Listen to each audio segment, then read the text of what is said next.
ಗೀತಾಚಾರ್ಯ ಶ್ರೀಕೃಷ್ಣ ಪರಮಾತ್ಮನನ್ನು ವಂದಿಸಿ ಜೀವನ್ಮುಕ್ತ ಮಹಾತ್ಮನ ಸ್ಮರಿಸಿ ಈ ಕಾರ್ಯಕ್ರಮದ ವ್ಯವಸ್ಥಾಪಕರೇ, ಸೋದರಿಯರೇ ಹಾಗೂ ಸೋದರರೇ, ಇಂದು ಪ್ರಸ್ತಾಪ ಮಾಡೋದಕ್ಕೆ ಹೊರಟಿರತಕ್ಕಂಥ ವಿಷಯ ಭಗವದ್ಗೀತೆ ಇಂದಿಗೂ ಪ್ರಸ್ತುತವೇ. ಭಗವದ್ಗೀತೆ ಪರಮಾತ್ಮನಿಂದಲೇ ಹೊರಹೊಮ್ಮಿದಂತಹ ಬೋಧೆ ಸೂಕ್ತ ಸಮಯದಲ್ಲಿ ಅರ್ಜುನನನ್ನು ಬಳಸಿಕೊಂಡು ಇಡೀ ಪ್ರಪಂಚಕ್ಕೆ ಕೊಟ್ಟಂತಹ ಉಪನಿಷತ್ತುಗಳ ಸಾರ ಭಗವದ್ಗೀತೆ.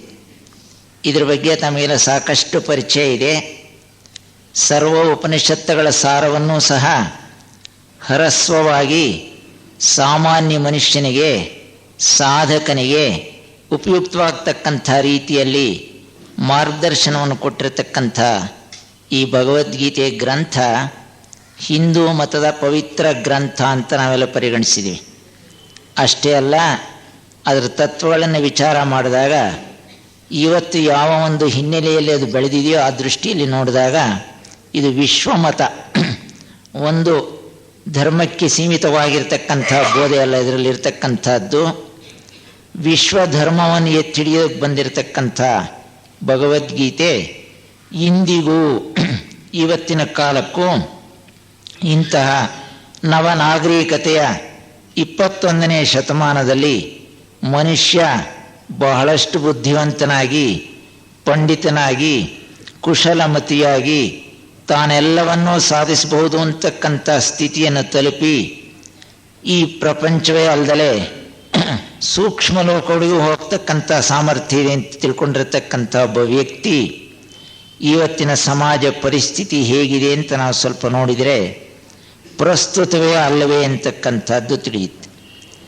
ಇವತ್ತು ಆ ಬೋಧೆಗಳು ನಮಗೆ ಹೊಂದಾಣಿಕೆಯಾಗುತ್ತವೆಯೇ? ನಾವು ಅದನ್ನು ಅನುಸರಿಸಬಹುದೇ? ಆ ಉಪದೇಶಗಳು ಎಷ್ಟರ ಮಟ್ಟಿಗೆ ಸಮಂಜಸ ಅನ್ನೋ ವಿಷಯವನ್ನು ನಾವಿವತ್ತು ನೋಡಬೇಕಾಗಿದೆ.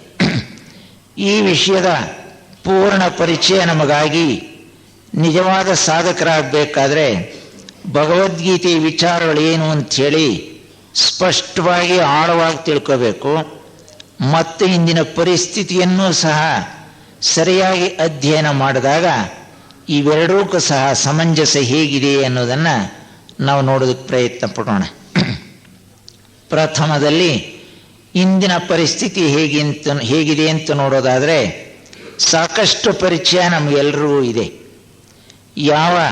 ವಿಶ್ವದ ಯಾವ ಮೂಲೆಗೆ ಹೋದರೂ ಸಹ ಮುಂದುವರೆದ ರಾಷ್ಟ್ರವಾಗಿರಲಿ, ಹಿಂದುಳಿದ ರಾಷ್ಟ್ರವಾಗಿರಲಿ, ಅಭಿವೃದ್ಧಿಶೀಲ ರಾಷ್ಟ್ರವಾಗಿರಲಿ, ಸಾಕಷ್ಟು ಬುದ್ಧಿಜೀವಿಗಳಿರ್ತಕ್ಕಂಥ ದೇಶವಾಗಿರಲಿ, ಅಥವಾ ಬಹಳ ಮುಗ್ಧ ಜನರಿರ್ತಕ್ಕಂಥ ರಾಷ್ಟ್ರವಾಗಲಿ, ಯಾವುದೇ ವಿಶ್ವದ ಮೂಲೆಯನ್ನು ನೋಡಿದರೂ ಸಹ ಪ್ರಾಪಂಚಿಕವಾಗಿ ಹೊರಗಿನ ದೃಷ್ಟಿಯಲ್ಲಿ ಸಾಕಷ್ಟು ಸೌಲಭ್ಯಗಳನ್ನು ನಾವು ಹೊಂದಿದ್ದೀವಿ ಅಂತಕ್ಕಂಥ ಭಾವನೆ ಮೂಡುತ್ತೆ.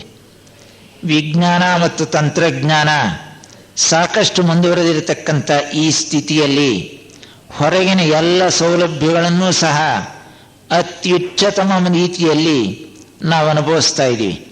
ಯಾವುದಕ್ಕೂ ಕೊರತೆ ಇಲ್ವೇನೋ ಅಂತಕ್ಕಂಥ ಸ್ಥಿತಿಯಲ್ಲಿ ನಾವು ಅದನ್ನು ಕಾಣ್ತಾ ಇದ್ದೀವಿ. ದೇಹ ಸುಖಕ್ಕೆ ಬೇಕಾಗಿರತಕ್ಕಂತಹ ಎಲ್ಲ ಅನುಕೂಲಗಳನ್ನು ಸಹ ಮನುಷ್ಯ ಮಾಡಿಕೊಂಡಿದ್ದಾನೆ. ಅದಕ್ಕೆ ತಕ್ಕಂತಹ ಚಿಂತನೆಯಲ್ಲಿ ತೊಡಗಿದ್ದಾನೆ. ಇಷ್ಟೆಲ್ಲ ಆಗಿರ್ತಕ್ಕಂಥ ಸಂದರ್ಭದಲ್ಲೂ ಏನಾಗಿದೆ ಇವತ್ತಿನ ಪರಿಸ್ಥಿತಿ? ಸರಿಯಾಗಿ ಒಳಹೊಕ್ಕು ನೋಡಿದರೆ ಇಷ್ಟೆಲ್ಲ ಉಚ್ಛ್ರಾಯ ಸ್ಥಿತಿಯಲ್ಲಿ ಇರತಕ್ಕಂಥ ನಾಗರಿಕತೆಯ ಬೆಳಕಿನಲ್ಲಿ ಮನುಷ್ಯ ಎಷ್ಟೇ ಉನ್ನತ ವ್ಯಕ್ತಿಯಾಗಿ ಕಂಡರೂ ಸಹ, ಪಂಡಿತನಾಗಿ ಮೆರೆದರೂ ಸಹ ಆ ವ್ಯಕ್ತಿಯನ್ನು ನಾವೊಂದು ಪ್ರಶ್ನೆ ಮಾಡಿದಾಗ ನಿಮ್ಮ ಜೀವನ ಹೇಗಿದೆ ಅಂತ ಹೇಳಿದಾಗ ಏನು ಉತ್ತರ ಬರಬಹುದು? ಸಕಾರಾತ್ಮಕ ಉತ್ತರ ಬರಬಹುದೇ ಅಥವಾ ನಕಾರಾತ್ಮಕ ಉತ್ತರ ಬರಬಹುದೇ ನಿರೀಕ್ಷಿಸಿ. ನಮ್ಮನ್ನೇ ನಾವು ಪ್ರಶ್ನೆ ಮಾಡಿಕೊಂಡ್ರೂ ಸಹ ಇಷ್ಟೆಲ್ಲ ಹೊರಗಿನ ಸಂಪತ್ತನ್ನು ನಾವು ಸಂಗ್ರಹ ಮಾಡಿದ್ದೀವಿ, ಮುಂದೆ ಎಂತಹ ಸ್ಥಿತಿ ಬಂದರೂ ನಾವು ಹೆದರಲ್ಲ ಅಂತಕ್ಕಂಥ ಸ್ಥಿತಿಯಲ್ಲಿ ನಾವು ಆಸ್ತಿನ ಸಂಪಾದಿಸಿದ್ದೀವಿ. ಎಲ್ಲ ಬಂಧುವರ್ಗಗಳನ್ನು ಸಹ ನಾವು ಹೊಂದಿದ್ದೀವಿ.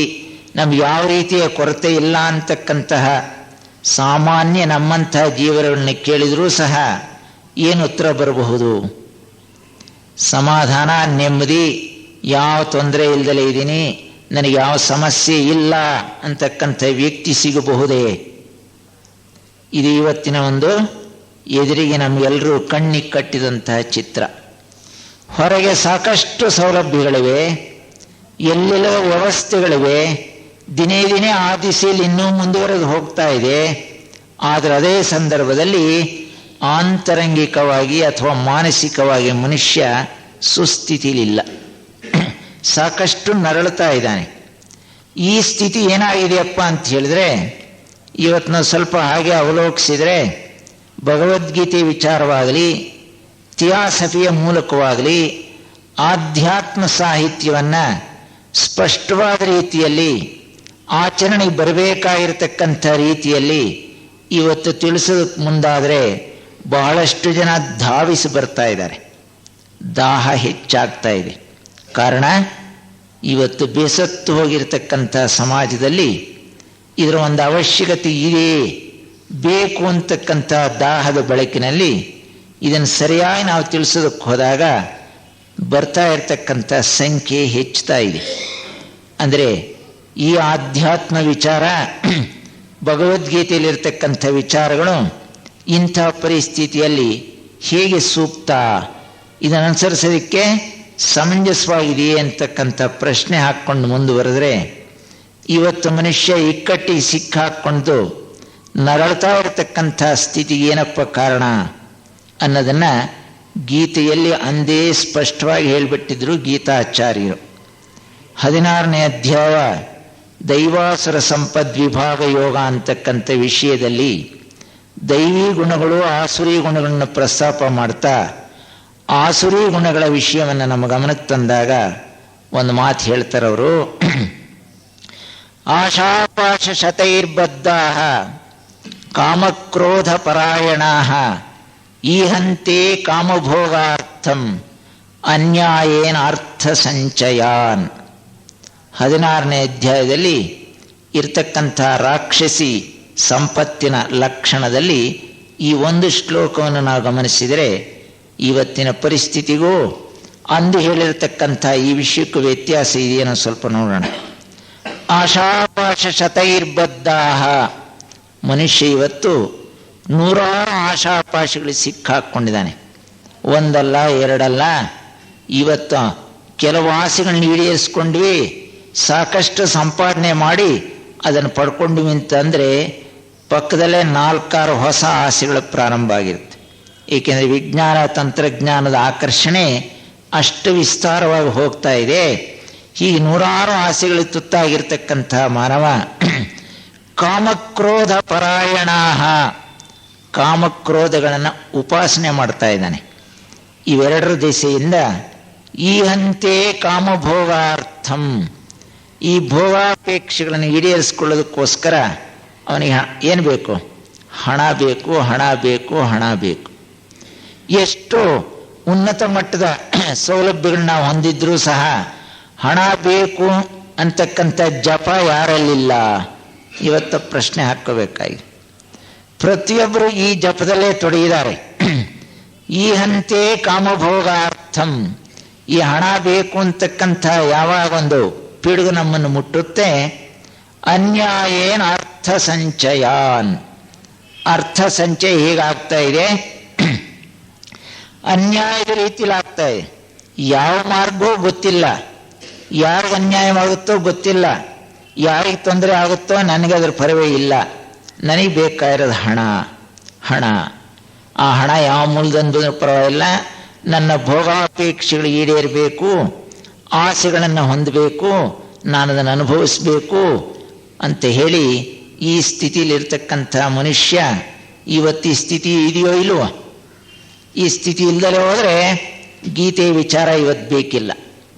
ಈ ಸ್ಥಿತಿ ಇದೆ ಅಂತ ಹೇಳೋದಾದರೆ ಭಗವದ್ಗೀತೆ ಏನು ಹೇಳುತ್ತೆ ಇದ್ರ ಬಗ್ಗೆ ಅಂತ ಸ್ವಲ್ಪ ನೋಡೋಣ. ಆಮೇಲೆ ಇದೇ ಅಧ್ಯಾಯದಲ್ಲಿ ಮತ್ತೊಂದು ಕಡೆ ಹೇಳ್ತಾ, ದಂಭೋ ದರ್ಪೋಭಿಮಾನಶ್ಚ ಕ್ರೋಧ ಪಾರುಷ್ಯಮೇವ ಚ ಅಜ್ಞಾನಂಚಾಭಿಜಾತಸ್ಯ ಪಾರ್ಥ ಸಂಪದ ಮಾಸುರೀಂ. ಅರ್ಜುನನಿಗೆ ಎಚ್ಚರಿಸ್ತಾನೆ, ರಾಕ್ಷಸಿ ಸಂಪತ್ತಿನ ಗುಣಗಳು ಕೇವಲ 6. ದೈವಿ ಸಂಪತ್ತಿನ ಗುಣಗಳು 26. ಈ 26 ದೈವಿ ಗುಣಗಳನ್ನು ಇವತ್ತಿನ ಸಮಾಜದಲ್ಲಿ ಹುಡುಕಿದ್ರೂ ಸಿಗೋದು ಕಷ್ಟ, ಸಿಕ್ಕಿದ್ರೂ ತತ್ವ ಹೇಳ್ತಾರೆ, ಆಚರಣೆ ಇಲ್ಲ. 6 ರಾಕ್ಷಸಿ ಗುಣಗಳು ಇವತ್ತು ಪ್ರಪಂಚದಲ್ಲಿ ತಮ್ಮದೇ ಆದ ತಾಂಡವ ನೃತ್ಯವನ್ನು ನಡೆಸ್ತಾ ಇದ್ದಾವೆ. ದಂಭ, ದರ್ಪ, ಅಭಿಮಾನ, ಕ್ರೋಧ, ಪಾರುಷ್ಯ, ಇದಕ್ಕೆ ಕಾರಣವಾಗಿರ್ತಕ್ಕಂತಹ ಅಜ್ಞಾನ, ಇದರ ಮೂಲಕ ಉದಯವಾಗಿರ್ತಕ್ಕಂತಹ ಸ್ವಾರ್ಥ. ಇವತ್ತಿನ ಸ್ಥಿತಿ ಹಾಗಿಲ್ಲವೋ? ಹಾಗಿಲ್ಲದಲೇ ಹೋದರೆ ಬೇಡ ಭಗವದ್ಗೀತೆ ವಿಚಾರ. ಇಂತಹ ನರಳತಾ ಇರತಕ್ಕಂತಹ ಸಮಾಜ, ದಾರಿ ತೋರದಲೇ ದಿಕ್ಕುಗೆಟ್ಟಿರತಕ್ಕಂಥ ಸಾಮಾನ್ಯ ಮನುಷ್ಯನಿಗೆ ಭಗವದ್ಗೀತೆ ವಿಚಾರ ಎಷ್ಟು ಪ್ರಸ್ತುತ ನೋಡೋದನ್ನು ನಾವು ಪ್ರಯತ್ನ ಪಡೋಣ. ಗೀತೆಯ ಮುಖ್ಯ ಉದ್ದೇಶವೇ ಪ್ರಾರಂಭದ ಒಂದು ಧ್ಯಾನ ಶ್ಲೋಕದಲ್ಲಿ ನಾವು ಮನಗಾಣಬಹುದು. ಅದ್ವೈತಾಮೃತ ವರ್ಷಿಣೀಂ ಭಗವತೀಂ ಅಷ್ಟಾದಶಾಧ್ಯಾಯಿನೀಂ ಅಂಬತ್ವಾಂ ಅನುಸಂದಧಾಮಿ ಭಗವದ್ಗೀತೆ ಭವದ್ವೇಷಿಣೀಂ ಅಂತ ಹೇಳಿ ಮೊದಲನೇ ಧ್ಯಾನ ಶ್ಲೋಕದ ಕೊನೆ ಭಾಗದಲ್ಲಿ ಬರುತ್ತೆ. ಯಾತಕ್ಕೋಸ್ಕರ ಭಗವದ್ಗೀತೆಯನ್ನು ಹೇಳಬೇಕಾಯಿತು? ಇದರ ಮುಖ್ಯ ಉದ್ದೇಶ ಏನು ಅಂತ ನೋಡೋದಾದರೆ, ಅದ್ವೈತಾಮೃತ ವರ್ಷಿಣೀಂ, ಅದ್ವೈತವೆಂಬ ಅಮೃತವನ್ನು ಮಳಗೈತಕ್ಕಂಥದ್ದೇ ಗೀತಾಚಾರ್ಯನ ಉದ್ದೇಶ ಆಗಿತ್ತು. ಅದ್ವೈತ ಅಂದರೆ ಎರಡಿಲ್ದಲೇ ಇರತಕ್ಕಂಥ ಒಂದೇ ತತ್ವವನ್ನು ಪ್ರತಿಪಾದನೆ ಮಾಡ್ತಕ್ಕಂಥದ್ದು, ಒಬ್ಬನೇ ದೇವರು ಅಂತಕ್ಕಂಥ ಅದನ್ನು ಎತ್ತಿ ಹಿಡಿಯತಕ್ಕಂಥದ್ದು, ಎಲ್ಲಕ್ಕೂ ಆಧಾರಭೂತವಾಗಿರ್ತಕ್ಕಂಥ ಏಕ ಚೈತನ್ಯದ ಕಡೆ ಗಮನ ಸೆಳೀತಕ್ಕಂಥದ್ದು. ಅದರ ಒಂದು ಕೊರತೆಯಿಂದಲೇ ಇವತ್ತಿಷ್ಟೊಂದು ರಾಬ್ಧಾಂತ ವ್ಯತ್ಯಾಸಗಳು, ಪರದಾಟಗಳು ಮತ್ತು ಇಂಥ ದೌರ್ಜನ್ಯಕಾರಿ ಪ್ರವೃತ್ತಿ. ಅದ್ವೈತ ಅಮೃತ ತತ್ವವನ್ನು ಯಾತಕ್ಕೋಸ್ಕರ ಹೇಳಬೇಕಾಯಿತು ಅಂದರೆ ಭವದ್ವೇಷಿಣೀಂ ಅಂತ ಕೊನೆಯಲ್ಲಿ ಬರುತ್ತೆ. ಭವವನ್ನು ದ್ವೇಷಿಸ್ತಕ್ಕಂಥದ್ದು ಭಗವದ್ಗೀತೆ. ಅಂದರೆ ದ್ವೇಷಿಸುತ್ತೆ ಅಂತ ಹೇಳಿದ್ರೆ ಅದ ಮೇಲೆ ಯಾವ ರೀತಿಯಾಗಿರ್ತಕ್ಕಂತಹ ಬೇರೆ ಸ್ಥಿತಿ ಅಲ್ಲ, ಭವದ ಲೆಕ್ಕಾಚಾರ, ಭವಕ್ಕೆ ಸಂಬಂಧಪಟ್ಟಂತಹ ಬೆಳವಣಿಗೆ, ಬಾಹ್ಯವಾಗಿರ್ತಕ್ಕಂಥ ಒಂದು ಪ್ರಗತಿ, ಇದನ್ನು ದ್ವೇಷಿಸುತ್ತೆ. ಏಕೆ ಅಂತ ಹೇಳಿದರೆ ಇದು ಹೆಚ್ಚಿದಷ್ಟು ಸಹ ನಮಗೆ ಸಮಸ್ಯೆಗಳೇ ಜಾಸ್ತಿ. ಇದನ್ನು ಎಷ್ಟೆಷ್ಟು ಕಡಿಮೆ ಮಾಡ್ಕೊಳ್ಳೋಕೆ ಸಾಧ್ಯ ಆಗುತ್ತೋ, ಎಷ್ಟೆಷ್ಟನ್ನು ನಾವು ಉಪಾಯದಿಂದ, ಬುದ್ಧಿವಂತಿಕೆಯಿಂದ, ಜಾಣತನದಿಂದ ತಗ್ಗಿಸ್ಕೊಳ್ಳೋಕೆ ಸಾಧ್ಯ ಆಗುತ್ತೋ ಅಷ್ಟಷ್ಟು ಸಹ ಅದ್ವೈತ ತತ್ವ ನಮಗೆ ಮನವರಿಕೆ ಆಗುತ್ತೆ. ಇಲ್ಲದೆ ಹೋದರೆ ಸಾಧ್ಯವೇ ಇಲ್ಲ. ಎಷ್ಟು ಪ್ರವಚನಗಳನ್ನು ಕೇಳಿದರು, ಎಷ್ಟು ಪುಸ್ತಕಗಳನ್ನು ತಿರುವ ಹಾಕಿದರು, ಎಷ್ಟು ದೇವಸ್ಥಾನಗಳು ಹೋಗಿ ಬಂದರೂ ಸಹ ಈ ಭವದ ತಿಳುವಳಿಕೆಯೇ ಶ್ರೇಷ್ಠ ಅಂತ ಹೇಳಿ ಅದರ ಬೆಳಕಿನಲ್ಲಿ ದೇಹ ಸುಖಕ್ಕೆ ತಾಳ ಹಾಕ್ತಾ ಇರೋವರೆಗೂ ಸಹ ಅದ್ವೈತ ತತ್ವ ನಮಗೆ ಗೊತ್ತಾಗಲ್ಲ. ಇದನ್ನು ಪ್ರಥಮ ಶ್ಲೋಕದಲ್ಲಿ ಅಲ್ಲಿ ಹೇಳ್ತಾರೆ. ಭವದ್ವೇಷಿಣೀಂ ಅಂತಕ್ಕಂಥ ಭಗವದ್ಗೀತೆ ಅದ್ವೈತ ತತ್ವವನ್ನು ಸಾರೋದಕ್ಕೆ ಹೊರಟಿರತಕ್ಕಂಥ ಒಂದು ಮಹತ್ತರವಾಗಿರ್ತಕ್ಕಂಥ ಎತ್ತಿ ಹಿಡಿಯತಕ್ಕಂಥ ಹಿನ್ನೆಲೆಯಲ್ಲಿ ಭಗವದ್ಗೀತೆ ಒಂದು ಕಡೆ ಹೇಳುತ್ತೆ, ನಿಜವಾಗಿರ್ತಕ್ಕಂಥ ಅದ್ವೈತ ತತ್ವನ ಒಪ್ಕೊಂಡಿದ್ದೆ ಆದರೆ ಒಬ್ಬ ದೇವರ ಮಕ್ಕಳು ಅಂತಕ್ಕಂಥದ್ದು ಎಲ್ಲರಿಗೂ ಗೊತ್ತಿದೆಯಲ್ಲ, ಅದನ್ನು ನಾವು ಅನುಸರಿಸಬೇಕು, ಅದರ ಒಂದು ಉಪಯೋಗ ಪಡೆಯಬೇಕು ಅಂತ ನಾವು ಅಂದ್ಕೊಳ್ಳೋದಾದರೆ ಸರ್ವಭೂತೇಷು ಏನೈಕಂ ಭಾವಮವ್ಯಯಮೀಕ್ಷತೆ ಅವಿಭಕ್ತಂ ವಿಭಕ್ತೇಷು ತಜ್ಞಾನಂ ವಿದ್ಧಿ ಸಾತ್ವಿಕಂ. ಅದ್ವೈತ ತತ್ವವನ್ನು ಆಚರಣೆ ಮಾಡಕ್ಕೆ ಹೊರಡ್ತಕ್ಕಂಥ ಒಬ್ಬ ವ್ಯಕ್ತಿ ಅಥವಾ ಸಾಧಕ ಹೇಗೆ ಪರಿಗಣಿಸ್ತಾನೆ, ಯಾವ ತಿಳುವಳಿಕೆ ಹೊಂದಿರ್ತಾನೆ, ಹೇಗೆ ನಡ್ಕೊಳ್ತಾನೆ ಅಂತ ಹೇಳೋದಾದರೆ, ಸರ್ವಭೂತೇಷು ಏನೈಕಂ, ಸಮಸ್ತ ಜೀವರಾಶಿಗಳಿಗೆ ಕಾರಣವಾಗಿರ್ತಕ್ಕಂಥ ಏಕತತ್ವವನ್ನು ಭಾವಮವ್ಯಯಮೀಕ್ಷತೆ, ಈ ದೃಷ್ಟಿಯನ್ನು ಅವಿಭಕ್ತಂ ವಿಭಕ್ತೇಷು, ಬೇರೆ ಬೇರೆ ಆಗಿರ್ತಕ್ಕಂಥ ವ್ಯಕ್ತಿಗಳಲ್ಲಿ, ಬೇರೆ ಬೇರೆ ಆಗಿರ್ತಕ್ಕಂಥ ಸನ್ನಿವೇಶಗಳಲ್ಲಿ, ಬೇರೆ ಬೇರೆಯಾಗಿರ್ತಕ್ಕಂಥ ವಸ್ತುಗಳಲ್ಲಿ ಬೇರೆ ಅಂತಕ್ಕಂಥ ಹೊರಗಿನ ದೃಷ್ಟಿಯನ್ನು ಬಿಟ್ಟು ಆಂತರ್ಯದಲ್ಲಿರ್ತಕ್ಕಂತಹ ಬೇರೆ ಯಾವುದಲ್ಲೇ ಇರತಕ್ಕಂಥ ತತ್ವವನ್ನು ಪರಿಗಣಿಸ್ತಾನೆ. ಅದ್ವೈತ ತತ್ವ ನಮಗೆ ಮನವರಿಕೆ ಆದಾಗ ಎಲ್ಲಕ್ಕೂ ಮೂಲಭೂತವಾಗಿರ್ತಕ್ಕಂತಹ ಏಕತತ್ವವನ್ನು ಅವನು ಮನ್ನಣೆ ಕೊಟ್ಟು ಆ ರೀತಿ ವರ್ತಿಸೋದಕ್ಕೆ ಪ್ರಾರಂಭ ಮಾಡ್ತಾನೆ. ಇಂಥ ವರ್ತನೆ ನಮ್ಮ ಜೀವನದಲ್ಲಿ ಬಂದಿದ್ದೆ ಆದರೆ 6ನೇ ಅಧ್ಯಾಯದಲ್ಲಿ ಸಮತ್ವ ಯೋಗದ ವಿಷಯವನ್ನು ಹೇಳ್ತಾನೆ. ಆ ಸಮತ್ವ ಯೋಗದಲ್ಲಿ ಸರ್ವಭೂತಸ್ಥಮಾತ್ಮಾನಂ ಸರ್ವಭೂತಾನಿ ಚಾತ್ಮನಿ ಈಕ್ಷತೆ ಯೋಗಯುಕ್ತಾತ್ಮ ಸರ್ವತ್ರ ಸಮದರ್ಶಿನಃ. ಸರ್ವತ್ರ ಸಮದರ್ಶಿನಃ ಇದು ನಮ್ಮ ದೃಷ್ಟಿಕೋನ ಆಗಬೇಕು. ಈ ದೃಷ್ಟಿ ಬರೋದು ಹೊರತು ನಮ್ಮ ಸಮಸ್ಯೆಗಳ ಬಗೆಹರಿಯೋದಿಲ್ಲ. ಏಕತೆಯನ್ನು ಕಾಣತಕ್ಕಂಥ ದೃಷ್ಟಿ ಇಲ್ಲಿ ಪ್ರಾರಂಭ ಆಗುತ್ತೆ. ಸರ್ವಭೂತಸ್ಥಮಾತ್ಮಾನಂ ಸರ್ವಭೂತಾನಿ ಚಾತ್ಮನಿ. ಎಲ್ಲ ಜೀವರಾಶಿಗಳು ಸಹ ನನ್ನಿಂದಲೇ ಹೊರಹೊಮ್ಮಿವೆ, ಎಲ್ಲದರೊಳಗೂ ಸಹ ನಾನೇ ಪ್ರಕಾಶಿಸ್ತಾ ಇದ್ದೀನಿ, ನನ್ನ ಚೈತನ್ಯವಿಲ್ಲದಲೇ ಯಾವುದೂ ಜೀವಿಸ್ತಾ ಇಲ್ಲ. ಅದರಿಂದ ನಿಮ್ಮಲ್ಲಿ ಬರಬೇಕಾದ್ದು ಸಮದರ್ಶಿನಃ. ಯೋ ಮಾಂ ಪಶ್ಯತಿ ಸರ್ವತ್ರ ಸಮಂ ಪಶ್ಯತಿ ಯೋರ್ಜುನ ಸುಖಂ ವಾ ಯದಿ ವಾ ದುಃಖಂ ಸಯೋಗಿ ಪರಮೋಮತಃ. ಯಾರು ಈ ಆತ್ಮದೃಷ್ಟಿಯಿಂದ ಏಕತೆಯನ್ನು ಕಾಣ್ತಾರೋ ಅವರೇ ನಿಜವಾಗಿ ಧನ್ಯರು. ಆತ್ಮದೃಷ್ಟಿಯಿಂದ ಕಾಣತಕ್ಕಂಥದ್ದು ಯೋ ಮಾಂ ಪಶ್ಯತಿ ಸರ್ವತ್ರ ಸರ್ವಂಚ ಮಯಿ ಪಶ್ಯತಿ. ಎಲ್ಲೆಲ್ಲೋ ಆ ಚೈತನ್ಯವೇ ತುಂಬಿ ತುಳುಕಾಡ್ತಾ ಇದೆ. ಆ ಚೈತನ್ಯದ ಆಧಾರದ ಮೇಲೆ ಎಲ್ಲ ಜೀವರಾಶಿಗಳು ಸಹ ಬೆಳೀತಾ ಇವೆ ಅನ್ನೋದು ತಿಳ್ಕೊಂಡಾಗ ಅವನ ಪಾಲಿಗೆ ಪರಮಾತ್ಮ ಇಲ್ದಲೇ ಇಲ್ಲ, ಪರಮಾತ್ಮನ ಪಾಲಿಗೆ ಇವನು ಇಲ್ದಲೇ ಇಲ್ಲ. ಭಕ್ತ ಪರಮಾತ್ಮ ಒಂದಾಗ್ತಾರೆ ಈ ಹಂತದಲ್ಲಿ. ಸರ್ವಭೂತ ಸ್ಥಿತಂ ಯೋ ಮಾಂ ಭಜತ್ ಏಕತ್ವಮಾಸ್ಥಿತಃ ಸರ್ವಥಾ ವರ್ತಮಾನೋಪಿ ಸಯೋಗಿ ಮಯಿ ವರ್ತತೆ. ಇಂಥ ಒಬ್ಬ ಸಮತ್ವ ದೃಷ್ಟಿ ಹೊಂದಿರತಕ್ಕಂಥವನು ಎಲ್ಲರನ್ನೂ ಸಹ ಸಮನಾಗಿ ಕಾಣತಕ್ಕಂಥ ಸ್ಥಿತಿಗೆ ಬಂದಾಗ ಇವತ್ತಿನ ಸಮಾಜದಲ್ಲಿ ಸಾಕಷ್ಟು ಸುಧಾರಣೆಗಳಾಗೋದಕ್ಕೆ ಸಾಧ್ಯ. ಈ ದೃಷ್ಟಿ ಮೊದಲು ಮೂಡಬೇಕಾಗಿದೆ ನಮಗೆ.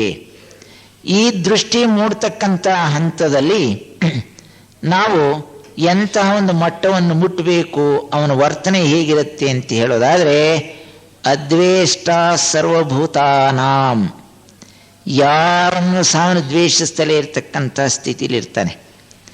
ಎಂತಹ ಬಡಪಾಯಿ ಆಗಿರಲಿ, ತನಗೆ ತೊಂದರೆ ಕೊಟ್ಟಿರ್ತಕ್ಕಂಥ ಒಬ್ಬ ವ್ಯಕ್ತಿ ಆಗಿರಲಿ, ತಾನಿಗೆ ಸಾಕಷ್ಟು ಕಷ್ಟಗಳನ್ನು ತಂದು ಹಾಕಿರ್ತಕ್ಕಂಥ ಶತ್ರು ಸ್ಥಾನದಲ್ಲಿರ್ತಕ್ಕಂಥ ಒಬ್ಬ ವ್ಯಕ್ತಿ ಆಗಿರಲಿ, ಅವನು ಕಡೆಗಣಿಸೋದಕ್ಕೆ ಹೋಗೋದಿಲ್ಲ, ಯಾರನ್ನು ದ್ವೇಷಿಸೋದಿಲ್ಲ. ಪರಮಾತ್ಮ ಹೇಗೆ ಎಲ್ಲರನ್ನೂ ಒಂದೇ ರೀತಿ ಕಾಣ್ತಾನೋ, ಪಕ್ಷಪಾತ ದೃಷ್ಟಿ ಅವನಲ್ಲಿ ಇಲ್ವೋ ಅಂಥ ನಿಷ್ಪಕ್ಷಪಾತ ದೃಷ್ಟಿ ನಮಗೆ ಸಹಜವಾಗಿ ಮೂಡೋದಕ್ಕೆ ಸಾಧ್ಯ. ಗೀತಾ ಬೋಧೆಯನ್ನು ಸರಿಯಾಗಿ ಅರ್ಥ ಮಾಡಿಕೊಂಡಿದ್ದೆ ಆದರೆ ಈಗಿನ ಕಾಲದಲ್ಲಿ ಅದರ ಅವಶ್ಯಕತೆ ಇನ್ನೂ ಹೆಚ್ಚಿಗೆ ಇದೆ ಅಂತ ಅನಿಸುತ್ತೆ.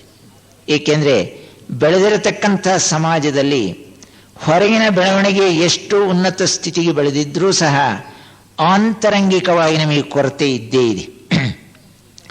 ಆಂತರಂಗ ಕೊರತೆಯನ್ನು ನಿವಾರಿಸೋದಕ್ಕೋಸ್ಕರವೇ ಭಗವದ್ಗೀತೆ ಹೊರಹೊಮ್ಮಿದ್ದು.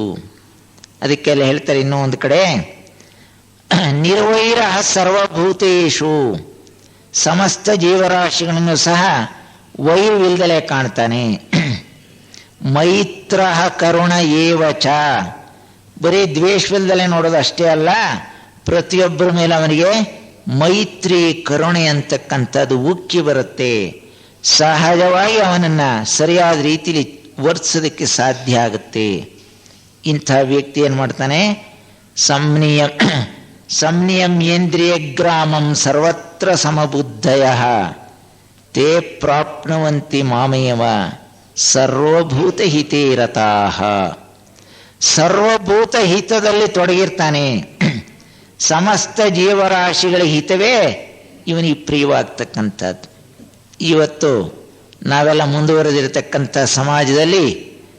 ಇತರರ ಬಗ್ಗೆ ಹಿತ ಚಿಂತನೆ ಇರತಕ್ಕಂಥ ವ್ಯಕ್ತಿಗಳನ್ನ 2 ಜನ ಹುಡುಕ್ಬೋದು, 2 ಜನ ಸಿಕ್ಕಬಹುದು. ತನ್ನ ವೈಯಕ್ತಿಕವಾಗಿರ್ತಕ್ಕಂಥ ಒಳಿತನ್ನು ಬದಿಗಿಟ್ಟು ಸಕಲರ ಲೇಸೇ ನನಗೆ ಉತ್ತಮವಾದ್ದು ಅಂತ ಹೇಳಿ ತಿಳ್ಕೊಂಡು ತನ್ನಲ್ಲಿರ್ತಕ್ಕಂಥ ಸಂಪತ್ತನ್ನು, ದಕ್ಷತೆಯನ್ನು, ಕಲೆಯನ್ನು ಏನೇ ಆದರೂ ಸಹ ಸಮಾಜದ ಹಿತಕ್ಕೋಸ್ಕರ ದಾರಿ ಎರಿಬೇಕು ಅಂತಕ್ಕಂಥ ವ್ಯಕ್ತಿಗಳು ತಯಾರಾಗಬೇಕಾದ್ರೆ ಗೀತಾ ಬೋಧೆ ಜೀವನದಲ್ಲಿ ಅಳವಡಿಸ್ಕೋಬೇಕು.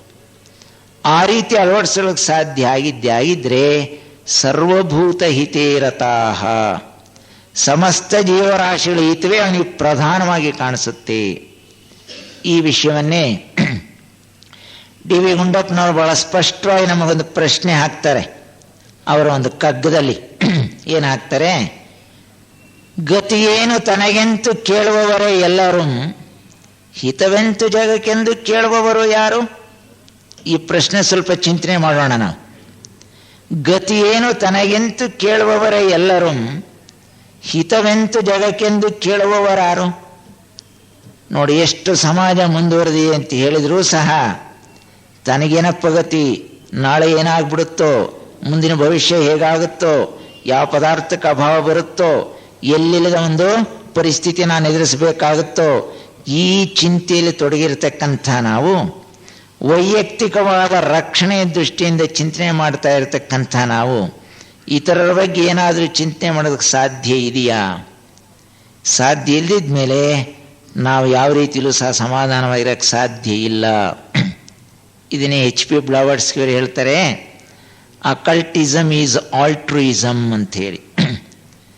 ಯಾವ ಒಂದು ಜ್ಞಾನ ಮನುಷ್ಯನಿಗೆ ಬೇಕು ಅಂತ ಹೇಳಿ ಭಗವದ್ಗೀತೆಯಲ್ಲಿ ಹೇಳಿರ್ತಕ್ಕಂಥ ಏಕತತ್ವವನ್ನು, ಇರತಕ್ಕಂಥ ಒಂದೇ ಚೈತನ್ಯದ ಪರಿಚಯವನ್ನು ಈಗಿನ ಕಾಲಕ್ಕೆ ತಕ್ಕಂತೆ ಥಿಯಾಸಫಿ ಮೂಲಕ ಕೊಡಬೇಕು ಅಂತ ಹೊರಟಾಗ ಈ ಸಂಸ್ಥೆಯ ಸ್ಥಾಪಕರಾಗಿರ್ತಕ್ಕಂಥ HP ಬ್ಲಾವರ್ಡ್ಸ್ಕಿಯವರು ನಮಗೆ ಹೇಳ್ತಕ್ಕಂಥ ಮಾತು ಏನೋ, ಅಕಲ್ಟಿಸಮ್ ಈಸ್ ಆಲ್ಟ್ರುಯಿಸಮ್.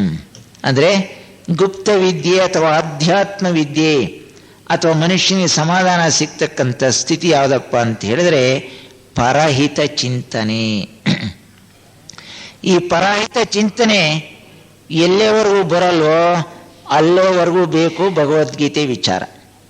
ಪರಹಿತ ಚಿಂತನೆ ಮೂಡಿದೆ ಅಂತ ಹೇಳಿದರೆ ಬೇಕಾದ್ರೆ ಅವತ್ತು ನಾವು ಅದರ ಕಡೆ ಗಮನ ಕೊಡೋದು ಕಡಿಮೆ ಮಾಡೋಣ.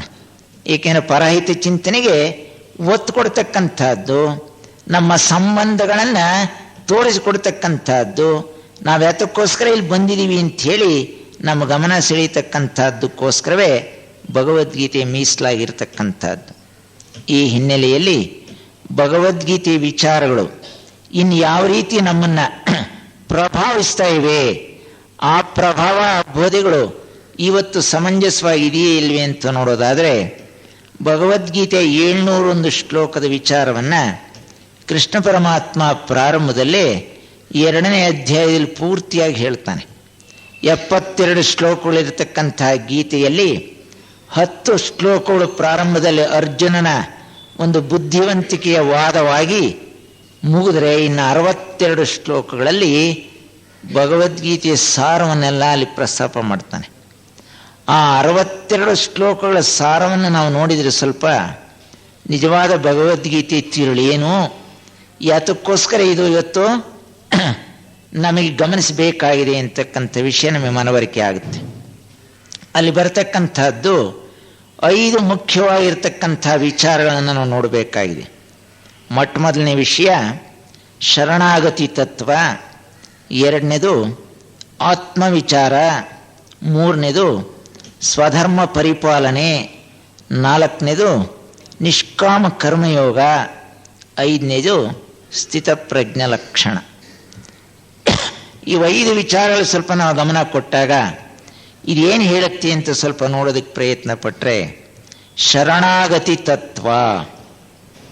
ಶರಣಾಗತಿ ಅಂತ ಹೇಳಿದ್ರೆ ಪೂರ್ಣವಾಗಿ ನಮ್ಮನ್ನು ಅರ್ಪಣೆ ಮಾಡ್ಕೊಳ್ತಕ್ಕಂಥದ್ದು.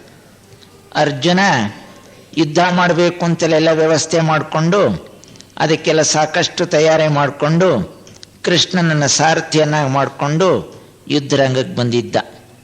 ಯುದ್ಧಕ್ಕೆ ತಯಾರಾಗಿ ಬಂದಿರತಕ್ಕಂತಹ ಅರ್ಜುನನಿಗೆ ಅಲ್ಲಿಯ ಒಂದು ಚಿತ್ರ ನೋಡಿದಾಗ ತಕ್ಷಣ ನೀವು ಬಂದಂಥ ಒಂದು ವ್ಯಾಮೋಹ ಸ್ವಜನ ವ್ಯಾಮೋಹ.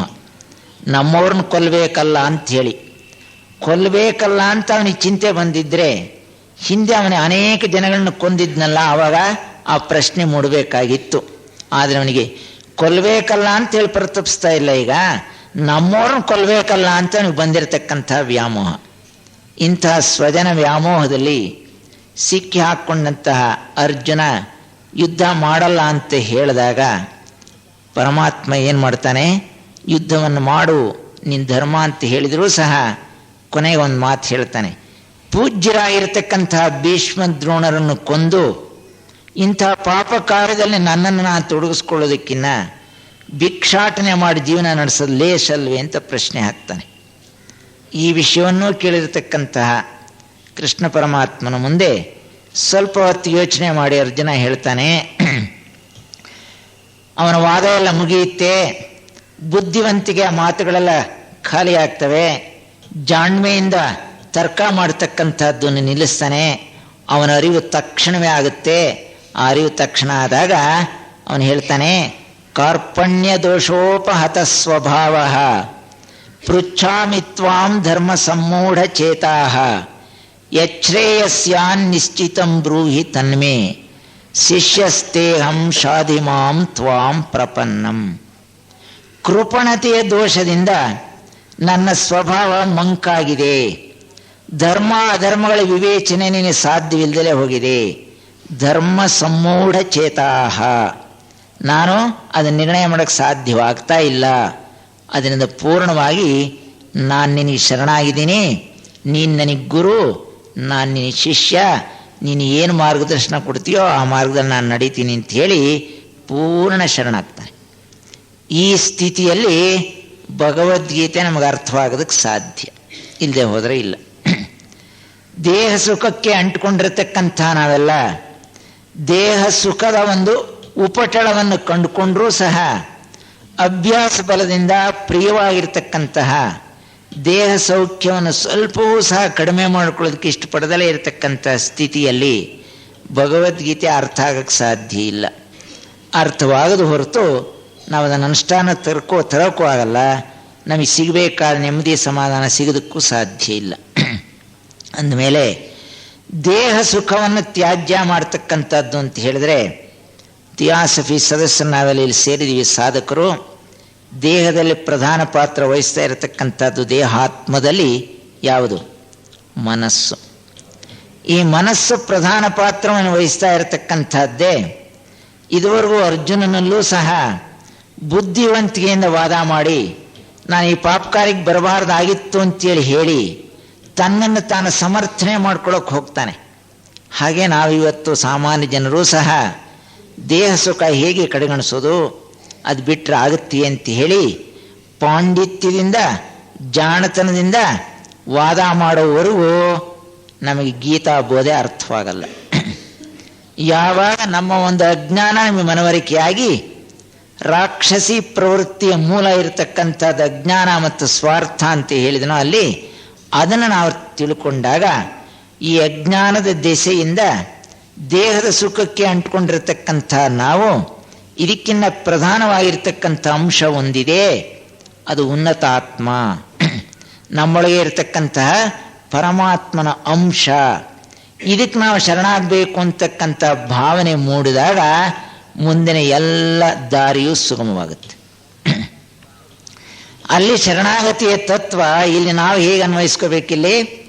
ದೇಹಾತ್ಮದ ಸುಖದಿಂದ ಬೇಸತ್ತು ಹೋಗಿರ್ತಕ್ಕಂಥ ಸ್ಥಿತಿಯಲ್ಲಿ ನಮ್ಮ ಎಲ್ಲ ಸಮಸ್ಯೆಗಳಿಗೂ ಮೂಲವಾಗಿರ್ತಕ್ಕಂತಹ ಹೊರಗಿನ ಸಂಪರ್ಕದಿಂದ ದೂರವಾಗಿ ಆಂತರ್ಯದ ಉನ್ನತಾತ್ಮನಿಗೆ ಶರಣಾಗ್ತಕ್ಕಂಥ ಸ್ಥಿತಿ ಬಂದಾಗ ಗೀತಾ ಬೋಧೆ ಅರ್ಥವಾಗುತ್ತೆ. ಪರಮಾತ್ಮ ಕೃಷ್ಣ ಪರಮಾತ್ಮ ಅರ್ಜುನನ ಜೊತೆಯಲ್ಲಿ ಬಹಳ ದಿವಸಗಳಿಂದ ಇರ್ತಾನೆ. ಅವನಿಗೆ ಗೆಳೆಯನೂ ಆಗಿರ್ತಾನೆ, ಸಂಬಂಧಿಯೂ ಆಗಿರ್ತಾನೆ, ಸದಾಕಾಲ ಜೊತೆಯಲ್ಲಿ ಇರ್ತಾನೆ. ಆದರೆ ಅವನು ಭಗವದ್ಗೀತೆ ಬೋಧಕ್ಕೆ ಸಮಯ ಎಲ್ಲೂ ಇರಲಿಲ್ವೋ? ಯಾವಾಗ ಆ ಸಮಯ ಕೂಡು ಬಂತು?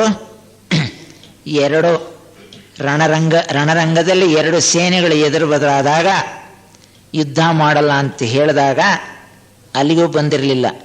ಪೂರ್ಣವಾಗಿ ಅರ್ಪಣೆ ಮಾಡಿಕೊಂಡಾಗ ಪ್ರಾರಂಭ ಮಾಡಿದ ಅನುಬೋಧನ. ಹಾಗೆ ದೇಹ ಸುಖವೆಂದು ತ್ಯಜಿಸಿ ಪೂರ್ಣವಾಗಿ ನಾವು ಅಂತರ್ಮುಖಿಗಳಾದಾಗ, ನಮ್ಮ ಉನ್ನತಾತ್ಮನಿಗೆ ನಮ್ಮನ್ನು ಪೂರ್ಣವಾಗಿ ನಿವೇದನೆ ಮಾಡಿಕೊಂಡಾಗ ಆ ಬೋಧೆ ಅರ್ಥವಾಗುತ್ತೆ. ಹೇಗೆ ಇಲ್ಲಿ ಕೃಷ್ಣ ಪರಮಾತ್ಮ ಈ ಸ್ಥಿತಿ ಬಂದಾಗ ತಮವಾಚ ಹೃಷಿಕೇಶ ಪ್ರಹಸನ್ನಿವ ಭಾರತ ಸೇನೆಯೋರುಭಯೋರ್ಮಧ್ಯೆ ವಿಷೀದಂತಮಿದಂ ವಚಃ. ನಗನಗ್ತಾ ಹೇಳಕ್ಕೆ ಪ್ರಾರಂಭ ಮಾಡಿದ ಹುಸಿನಾಗೆ ನಕ್ನಂತೆ ಕೃಷ್ಣ. ಹೊರಗಡೆ ತೋರ್ಪಡಿಸ್ಕೊಳ್ಳಿಲ್ಲ, ಮನಸ್ಸಿನ ಅವನಿಗೆ ಸಂತೋಷ ಆಯಿತು. ಏಕೆ? ಅರ್ಜುನ ಈ ವಾದ ಮಾಡೋದೆಲ್ಲ ಬಿಟ್ಬಿಟ್ಟು ಅವನ ಬಾಹ್ಯ ಸ್ಥಿತಿಯಿಂದ ಹೊರಬಂದು ನನಗೆ ಪೂರ್ಣವಾಗಿ ಶರಣಾಗಿದ್ದಾನೆ, ಈಗ ಸುಸೂಕ್ತ, ಇದು ಸೂಕ್ತ ಸಮಯ ಅಂತ ಹೇಳಿ ಅವನಿಗೆ ಮನವರಿಕೆ ಆದಾಗ ಪ್ರಾರಂಭ ಮಾಡಿದ. ಹಾಗೆ ನಮಗದು ಅರ್ಥವಾಗಬೇಕಾದ್ರೆ ಈ ಸ್ಥಿತಿ ನಮ್ಮಲ್ಲಿ ಬರಬೇಕು. ಈ ಸ್ಥಿತಿ ಬರೋದಕ್ಕೆ ಬೇಕಾಗಿರತಕ್ಕಂಥ ವಿವರಣೆಯನ್ನು ಸಹ ಸಾಕಷ್ಟು ಕೊಡ್ತಾನೆ ಭಗವದ್ಗೀತೆಯಲ್ಲಿ ಕೃಷ್ಣ ಪರಮಾತ್ಮ. ಇವತ್ತಿನ ಪ್ರಪಂಚದಲ್ಲಿ ಆಹಾರ ವಿಹಾರಗಳಲ್ಲಿ ನೀತಿ ನಿಯಮಗಳಲ್ಲಿ ಏನಾದರೂ ಒಂದು ಸಂಯಮ ಇದೆಯಾ? ಅದರಲ್ಲೂ ಆಹಾರದ ಸಂಯಮವಂತೂ ಯಾವ ಮಟ್ಟಕ್ಕೆ ಇಳಿದಿದೆ ಇವತ್ತು. ಹೊಸ ಹೊಸ ಉತ್ಪತ್ತಿಗಳ ಪ್ರಾರಂಭ ಆಗಿ ರುಚಿ ರುಚಿಯಾಗಿರತಕ್ಕಂಥ ಪದಾರ್ಥಗಳಿಗೆ ಸಿಗ್ತಾ ಇರಬೇಕಾದ್ರೆ ನಮ್ಮನ್ನು ಕೈ ಬೀಸಿ ಕರೀತಾ ಇದ್ದು ನಮ್ಮ ರಸ ಸ್ವಭಾವಕ್ಕೆ ಬಹಳ ಆಪ್ಯಾಯಮಾನವಾಗಿರ್ತಕ್ಕಂಥ ಡಿಶಸ್ ಸಿಗ್ತಾ ಇರಬೇಕಾದ್ರೆ ಯಾರಿಗಾದರೂ ಗೀತಾ ಬೋಧೆ ಅರ್ಥವಾಗುತ್ತೆ? ಈಗ ಇಂಥ ಸಾಧಕನಿಗೆ ಶರಣ ಆಗ್ತಕ್ಕಂಥ ಸ್ಥಿತಿಗೆ, ದೇಹಾತ್ಮ ಸುಖವನ್ನು ತ್ಯಾಜ್ಯ ಮಾಡ್ತಕ್ಕಂಥ ಸ್ಥಿತಿಗೆ ಬರಲೇಬೇಕು ಅಂತೇಳಿ ಒಂದು ಕಡೆ ಕಡ್ಡಾಯವಾಗಿ ಹೇಳ್ತಾನೆ. ಸಾಧಕನಾಗಿ ಹೊರಡ್ತಕ್ಕಂಥ ಒಬ್ಬ ವ್ಯಕ್ತಿ ಅನುಸರಿಸಬೇಕಾಗಿರ್ತಕ್ಕಂಥದ್ದು ಯಾವುದು ಅಂತ ಹೇಳ್ತಾನೆ. ನಾತ್ಯಶ್ನತಸ್ತು ಯೋಗೋಸ್ತಿ ನಚೈಕಾಂತ ಮನಶ್ನತಃ ನಚಾತಿ ಸ್ವಪ್ನಶೀಲಸ್ಯ ಜಾಗ್ರತೋ ನೈವಚಾರ್ಜುನ ಯುಕ್ತಾಹಾರ ವಿಹಾರಸ್ಯ ಯುಕ್ತಚೇಷ್ಟಸ್ಯ ಕರ್ಮಸು ಯುಕ್ತ ಸ್ವಪ್ನಾವಬೋಧಸ್ಯ ಯೋಗೋ ಭವತಿ ದುಃಖಃ. ಯೋಗ ಸಾಧನೆ ಮಾಡಬೇಕು, ನಾನು ಸಮಾಧಾನವಾಗಿರಬೇಕು, ನನ್ನಿಂದ ಸಮಾಜಕ್ಕೆ ಒಳಿತಾಗಬೇಕು, ನನ್ನ ಜೀವನ ಸಾರ್ಥಕವಾಗಬೇಕು ಅಂತ ಹೇಳೋದಾದರೆ ನಿನ್ನ ಸಾಧನೆಯ ಮೂಲವಾಗಿರ್ತಕ್ಕಂಥದ್ದನ್ನು ಮೊದಲು ತಿಳ್ಕೊ ಅಂತಾನೆ. ಆಹಾರ ವಿಹಾರಗಳಲ್ಲಿ ಸಂಯಮವಿಲ್ಲದಲೇ ಇರತಕ್ಕಂಥ ವ್ಯಕ್ತಿ ಹೆಚ್ಚು ಮುಂಜಿಸ್ತಕ್ಕಂಥವನು ಸಾಧನೆ ಮಾಡಲಾರ, ಕಮ್ಮಿ ಆಹಾರ ಸೇವನೆ ಮಾಡತಕ್ಕಂಥವನು ಮುಂದುವರಿಯಲಾರ. ಹೆಚ್ಚು ನಿದ್ದೆ ಮಾಡತಕ್ಕಂಥವನು ಸಹ ಇದನ್ನೇ ಗೆಲ್ಲಲಾರ, ಅಥವಾ ಕಡಿಮೆ ನಿದ್ದೆ ಮಾಡಿ ಜಾಗರಣೆ ಮಾಡತಕ್ಕಂಥವನು ಇದನ್ನು ಹೊಂದಲಾರ ಅಂತ ಹೇಳಿ ಅದಕ್ಕೆ ಸೂಕ್ತ ಉಪದೇಶ ಇಲ್ಲಿದೆ ನಮಗೆ. ಆಹಾರ ವಿಹಾರ ನಿದ್ದೆ ಕೆಲಸ ಇವುಗಳಲ್ಲಿ ಯುಕ್ತವಾಗಿರಬೇಕು ಅಂಥೇಳಿ. ಯುಕ್ತ ಅಂತ ಹೇಳಿದ್ರೆ ಎಷ್ಟು ಬೇಕೋ ಅಷ್ಟು ಅಂಥೇಳಿ. ಈಗಿನ ಹೊರಗಿನ ಆಕರ್ಷಣೆಯ ಸಮಾಜದಲ್ಲಿ ನಿಜವಾಗ ಆಹಾರ ವಿಹಾರಗಳಲ್ಲಿ ಯುಕ್ತವಾಗಿರೋದಕ್ಕೆ ಸಾಧ್ಯ ಆಗುತ್ತಾ? ಅದಕ್ಕೇನಾದರೂ ಸ್ವಲ್ಪ ಪ್ರಯತ್ನ ಪಟ್ಟಿದ್ದೀವ? ಅದರ ಕಡೆ ಚಿಂತನೆ ನಡೆಸಿದೀವ? ನಡೆಸಿದ್ರೂ ಸಹ ಪರಿಪಾಲನೆ ಮಾಡೋಕ್ಕಾಗಿದೆಯಾ? ಇಂಥ ಒಂದು ಪರಿಸ್ಥಿತಿಯಲ್ಲಿ ಆಹಾರ ನಿಯಮಗಳನ್ನು ಪಾಲಿಸಬೇಕು ನಮಗೆ ಸಾಧ್ಯ ಇದೆಯಾ? ಆದರೆ ಗೀತೆ ಹೇಳುತ್ತೆ ಇದು ಮಸ್ಟ್ ಅಂತ ಹೇಳಿ, ಇದು ಅವಶ್ಯಕ. ಇದನ್ನು ನೀನು ಪಾಲನೆ ಮಾಡದೆ ಹೋದರೆ ನೀನು ಧ್ಯಾನ ಮಾಡೋಕ್ಕಾಗಲ್ಲ ಅಂತ 6ನೇ ಅಧ್ಯಾಯದಲ್ಲಿ ಇದ್ರ ಬಗ್ಗೆ ವಿವರಣೆ ಕೊಡ್ತಾನೆ. ಧ್ಯಾನ ಮಾಡಬೇಕಾದ್ದು ಸಾಧಕನ ಮುಖ್ಯ ಕರ್ತವ್ಯ. ಏಕೆ ಅಂತ ಹೇಳಿದ್ರೆ 12ನೇ ಅಧ್ಯಾಯದಲ್ಲಿ ಮತ್ತಷ್ಟು ವಿವರಣೆ ಕೊಡ್ತಾ ಹೇಳ್ತಾನೆ, ಶ್ರೇಯಸ್ಸಾಗಿರ್ತಕ್ಕಂಥ ಅಂಶಗಳು ಯಾವುದು ಮನುಷ್ಯನಿಗೆ ಅಂಥೇಳಿ. ಶ್ರೇಯೋ ಹಿ ಜ್ಞಾನಮಭ್ಯಾಸಾತ್ ಜ್ಞಾನಾತ್ ಧ್ಯಾನಂ ವಿಶಿಷ್ಯತೆ ಧ್ಯಾನಾತ್ ಕರ್ಮಫಲ ತ್ಯಾಗ ತ್ಯಾಗಾತ್ ಶಾಂತಿರನಂತರಂ. ಜ್ಞಾನವನ್ನು ತಿಳ್ಕೋಬೇಕು ಅಂತಕ್ಕಂಥ ದಾಹದಿಂದ ಅಭ್ಯಾಸದಲ್ಲಿ ತೊಡಗತಕ್ಕಂಥದ್ದು ಶ್ರೇಯಸ್ಸಿಗೆ ಮೊದಲನೇ ಹೆಜ್ಜೆ. ಆತ್ಮಶ್ರೇಯಸ್ಸು, ಪ್ರಪಂಚದ ಪ್ರೇಯಸ್ಸು ಅಂತ ಎರಡಿದೆ ಇಲ್ಲಿ. ನಾವು ದೇಹದ ಪ್ರೇಯಸ್ಸು ಅಥವಾ ಹೊರಗಿನ ಬೆಳವಣಿಗೆಗೆ ಮಾತ್ರ ಸೀಮಿತವಾಗಿದೆ ನಮ್ಮ ದೃಷ್ಟಿಕೋನ. ಆದರೆ ಆತ್ಮನ ಬಗ್ಗೆ, ಆತ್ಮಶ್ರೇಯಸ್ಸಿನ ಬಗ್ಗೆ ನಮ್ಮ ಗಮನ ಇನ್ನೂ ಹರಿದಿಲ್ಲ. ಆತ್ಮಶ್ರೇಯಸ್ಸಿನ ಬಗ್ಗೆ ಗಮನ ಹರಿಯೋದಾದರೆ ಮೊಟ್ಟಮೊದಲನೇ ಹೆಜ್ಜೆನೇ ಜ್ಞಾನಮಭ್ಯಾಸಾತ್. ಸರಿಯಾದ ತಿಳುವಳಿಕೆ ಯಾವುದು ಅಂತ ಅವನು ಮುಂದಾಗ್ತಾನೆ. ಆ ಸರಿಯಾದ ತಿಳುವಳಿಕೆ ಬಂದಾಗ ಅದೇ ಅಭೇದ ದರ್ಶನಂ ಜ್ಞಾನಂ. ಜ್ಞಾನ ಯಾವುದು ನಿಜವಾದ್ದು? ಅಭೇದ ದೃಷ್ಟಿ ಯಾರಲ್ಲಿ ಉಂಟಾಗಿದೆಯೋ ಅವರಿಗೆ ಜ್ಞಾನ ಪರಿಚಯ ಆಗಿದೆ ಅಂಥೇಳಿ.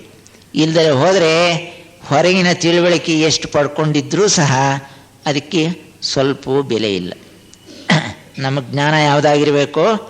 ಅಭೇದ ದರ್ಶನ.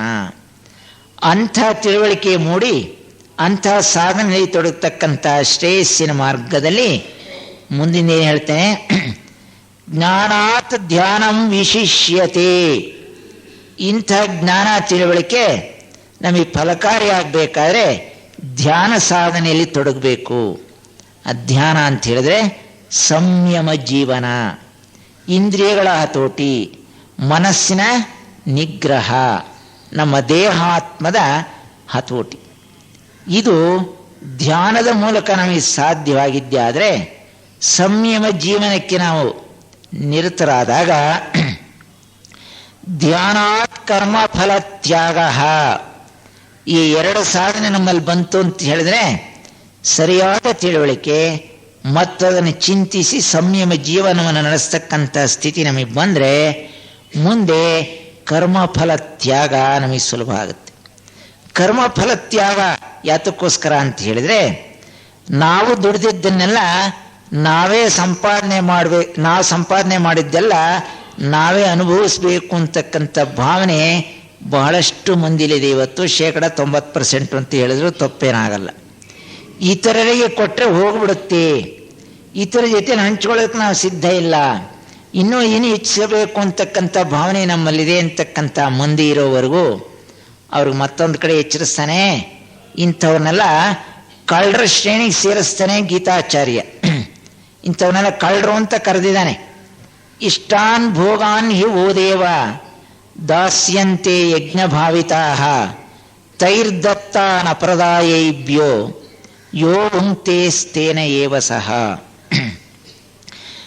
ಮನುಷ್ಯರು ಅವರ ಪ್ರಯತ್ನದಿಂದ ದೇವರ ಕರುಣೆಯಿಂದ ಪಡ್ಕೊಂಡಿರತಕ್ಕಂಥ ಸಂಪತ್ತು ಹಣವಾಗಬಹುದು, ದಕ್ಷತೆ ಆಗಬಹುದು, ಕಲೆ ಆಗಬಹುದು, ತಿಳುವಳಿಕೆ ಆಗಬಹುದು, ಮತ್ತೊಂದು ರೀತಿಯಾಗಿರ್ತಕ್ಕಂಥ ಸಾಮರ್ಥ್ಯ ಆಗಬಹುದು.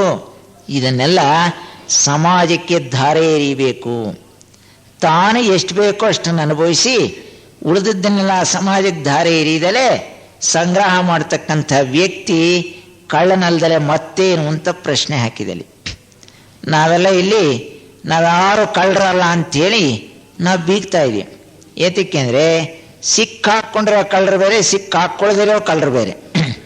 ನಾವೆಲ್ಲ ಯಾವ ಗುಂಪಿಗೆ ಸೇರಬೇಕು ನೋಡಿ.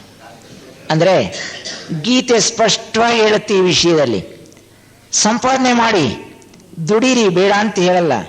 ನಿಮ್ಮ ಎಲ್ಲ ದಕ್ಷತೆಯನ್ನು ಪಡ್ಕೊಳ್ಳಿ, ಆದರೆ ನೀವು ಎಷ್ಟು ಬೇಕೋ ಅಷ್ಟು ಅನುಭವಿಸಿ ಹೆಚ್ಚಾದ್ದನ್ನು ಸಮಾಜಕ್ಕೆ ಧಾರೆ ಏರಿರಿ.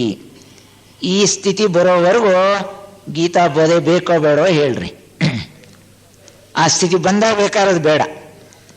ಧ್ಯಾನಾತ್ ಕರ್ಮ ಫಲ ತ್ಯಾಗ. ಜ್ಞಾನ ಧ್ಯಾನದ ದಿಸೆಯಿಂದ ಫಲತ್ಯಾಗ ನಮಗೆ ಸಾಧ್ಯವಾದಾಗ ತ್ಯಾಗಾತ್ ಶಾಂತಿರನಂತರಂ.